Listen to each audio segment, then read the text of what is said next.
you don't even have to tell the the main, like the president or other people, and you have every right to show up for the union meeting for whenever that is. It's usually once a month, except for December, and then you can come. You have every right to go to the those union meetings because you do pay your over $50 a month in union dues. Is there any? What is the procedure? Do you have any idea what is the procedure for someone who would like to leave the union? Who would like to leave the union? Yeah. What's the procedure? Do you have any idea? How about on your union? Do you have that idea? My understanding is that your anniversary period, like if you join the union, say on May 1st, 1970, that you have to, the anniversary date, May 1st, that whenever you quit the union or want to resign from the union, you have to do that within about a week or two of that anniversary period. I forget, 7 days, 13 days, something like that. And they have to let you resign from the union. But some unions, I won't say our local does it, but my understanding is that some of the local unions, sometimes it's hard to find out when the anniversary is. And if you don't, apply to resign within that period, that 7 days or 2 week period, whatever. If you don't apply to resign during that period, around that anniversary date, then you have to wait another year, or a half year, or whatever. And that's not fair. But that's one way to try and keep union members from resigning. And unions, in some cases, unions will try to use different tricks in that to prevent members from resigning. Why? Because, well, for one reason is because many unions have lost so many members over the last like 20, 30 years or more that they're hemorrhaging for money. Bobby, okay, one question. Another question. It looks like there's no term limit on your president, on your labor. How long has it been around? It's been over 20 years. I forget when. Oh my goodness. I think he was probably before 1990 he became president. And so there's been no new blood, and I think it's sometimes it's important to get new blood. Get a new president in it because it's like I heard, like with real estate agents. Say if you're a real estate agent and you've been a real estate agent for 20 years, do you have 20 years experience or do you have 1 year's experience 20 times? Basically what I'm saying is a lot of time when you get the old guard in there, they don't understand that well what's happening. And that's very important for for a union or for any organization to have change, to let new blood in. Just because how can a president be expected to know everything, especially since he hasn't been on a workroom floor for over 20 years? In our case, our union case, how can he be expected to know that much about what's going on the floor? And in fact, in the last 20, 30 years, so much since we have our local president, since he's been president for so long, there have been huge changes in the post office, like automation, flat sorting machine, letter sorting machine. There have been a lot of changes. They talked about, I've heard about a yard facility in Florida where it was all mechanized. Just mail comes in from a truck into this building and it's processed almost completely by machine that comes out the other end or other side to another truck and it's on its way. And how can somebody who's been president of our union long before many of these changes took place really understand that much about what's going on inside the post office itself? It probably would be a good idea for our union president to kind of have a sabbatical, like where he, through the contract, like all union presidents, especially if they've been a president for like 4 years or 5 years or so, that they should have a kind of a sabbatical where they take off maybe 3 months from being the union president. They'll have the vice president take over, and they'll still get paid, the regulars, but they'll be working on the workroom floor so they can see exactly what it's like on the inside instead of trying to guess what it's like from the outside. So that's definitely for a person who's been president of a union too long, they're definitely, I believe, at an advantage, maybe a competitive disadvantage, and it's not fair to the employees. Bobby, what is your thought about the possibility of AWPU convention in LA to pay homage to Obama? I think it's a big mistake. I mean, we're getting too political. I think what's happened too is that unions have been too political all along. Guess who's given a lot of support to the Democratic Party in many parts of the country, especially like San Francisco or other strong union areas. We've been giving too much support to Democrats, and guess what? They have not been delivering like we expected them to. So a lot of the money we spent on election was a waste of money, and so it's a bad idea to get too political or too chummy with one party. In fact, at one time, many years ago, unionists, APWU and the other unions, many of them were closer to, they didn't split as much between parties. They would even support a Republican if the Republican was willing to work with the union. Now, the Republicans, of course, these are their standing orders, I think, from the Republican Party, and a lot of Republicans feel this way too. Don't trust the unions anymore. So, and the Democrats know that. So it's like here you got right down the middle, right? You got Republicans on this side, Democrats on that side, and even if there's potential, because some states are strictly run, virtually 100%, if not 100% by Republicans, like Texas, for example. And how are we going to work with people in that state? You got to work with people in different states, not even if the state's the right to work state, you've got to try to work with people in the state. Because you have postal workers in those states, in our case, those states. But the Democrats know that, you know, the dividing line, Republicans and Democrats. The Democrats know that the unions have no place to go, basically, on this side. Republicans, it's this side, Democrats, and they take advantage of that and they abuse their rights or their privilege with the union. And the union should tell, they should start telling the Democrats in no uncertain terms that we're only going to support you if you're really willing to support the union. If you're not, then we're going to have to start going somewhere else. And the union should start working in that direction. Because it's like we cut off our right arm and we're one-handed now. It's the Democratic Party. We're almost helpless, and you can't run unions that way. You've taken the teeth out of the union. They're not.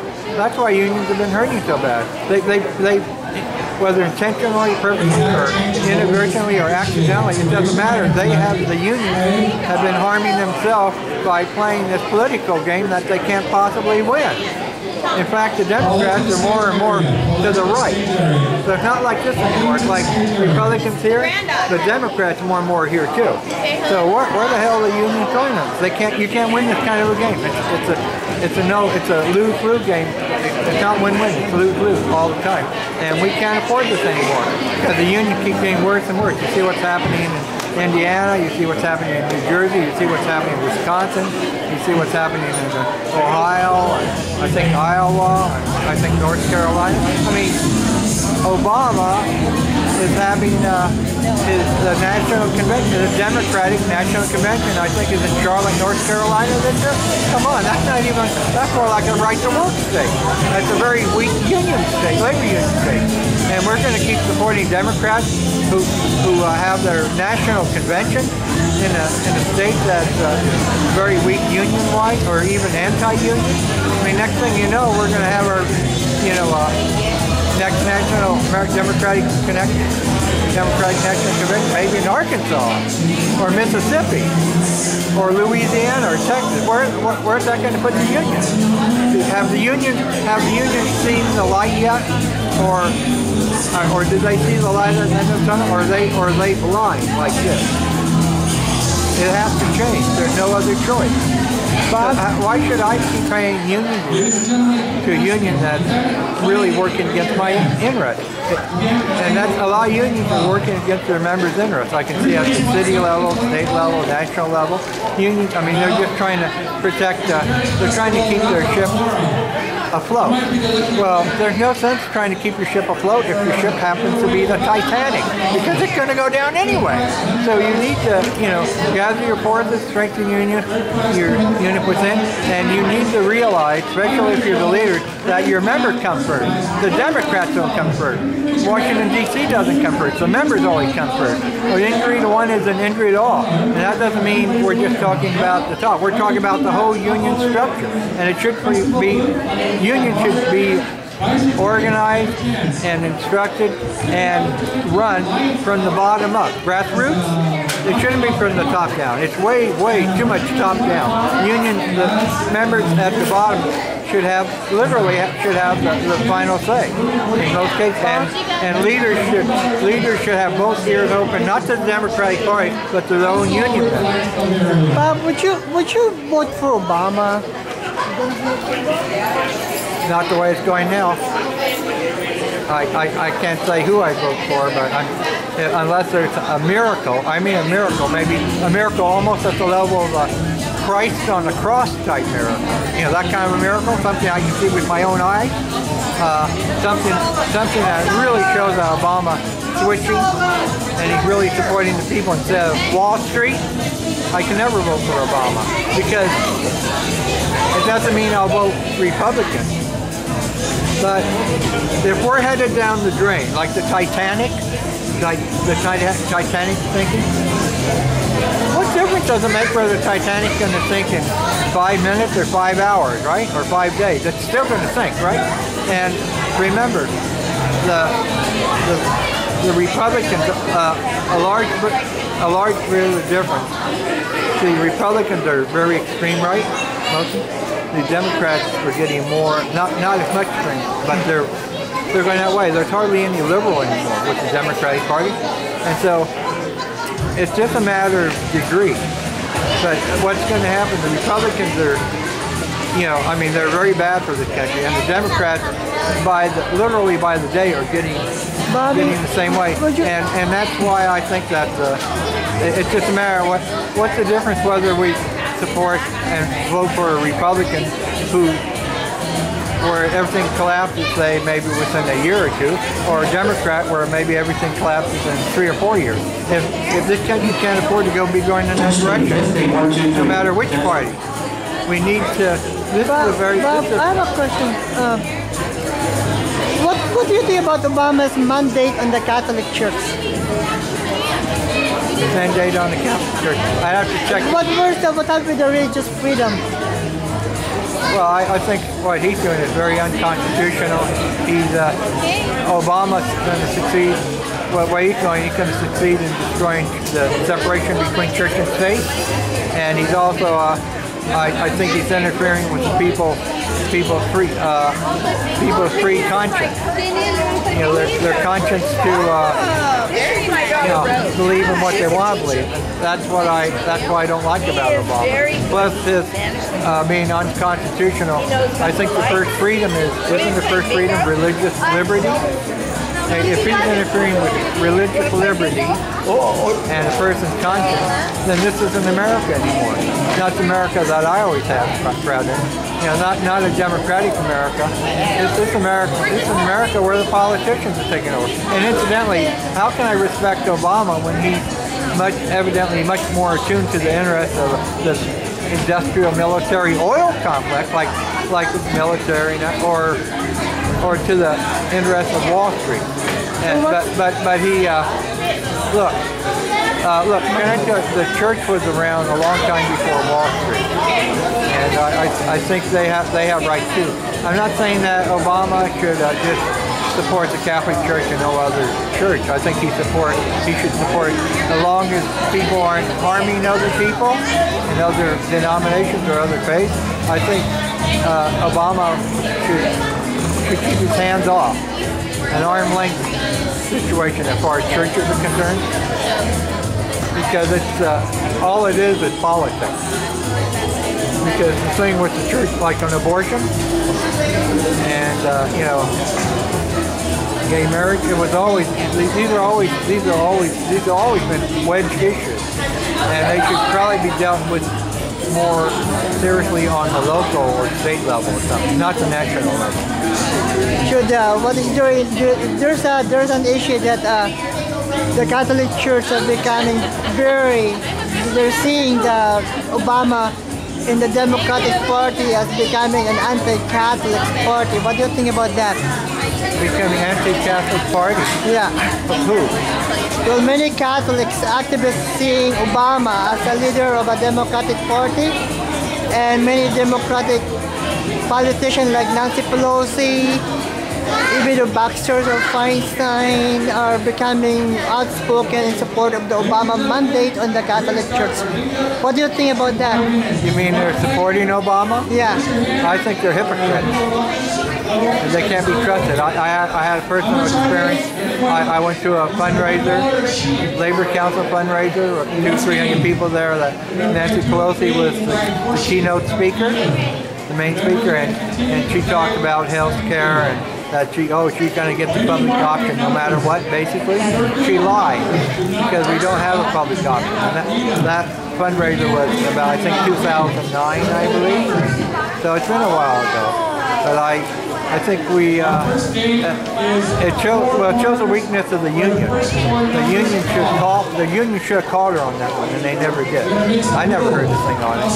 So so I'm disgruntled with the way the union seemed like lapdogs, puppy dogs, lapdogs to the Democratic Party, and yet. And here's Pelosi, Catholic, and Joseph Biden, the Vice President, Catholic, and they're not doing anything to, speak out against Obama on his views that could affect the Catholic Church in a very negative way. So they're definitely hypocrites. And there are sins of omission. If you know that something's wrong and you don't speak up because politics and that, but you should speak up because of your beliefs. Sometimes you shouldn't speak up, regardless. What is your final thought? Final thought is that we need to get back to where we were, probably at least 30, 40 years ago. Pre-Ronald Reagan. We need to get back to a much stronger country, and we need to unite the whole country, whatever religion, so that we're on the same page. And also, we need to stop these wars for profit. Iraq, Afghanistan, and maybe Iran and Pakistan will be next. What's your final thought about Obama's attack on the Catholic Church? I think he's very misguided. Maybe very ignorant on it. He might think he knows what he's doing, but if he thinks he's taking order from other people, he better realize that he represents all the people, not just non-Catholics, Catholics and non-Catholics alike. And he has a responsibility to the whole country, to everyone, to all over 300 million people.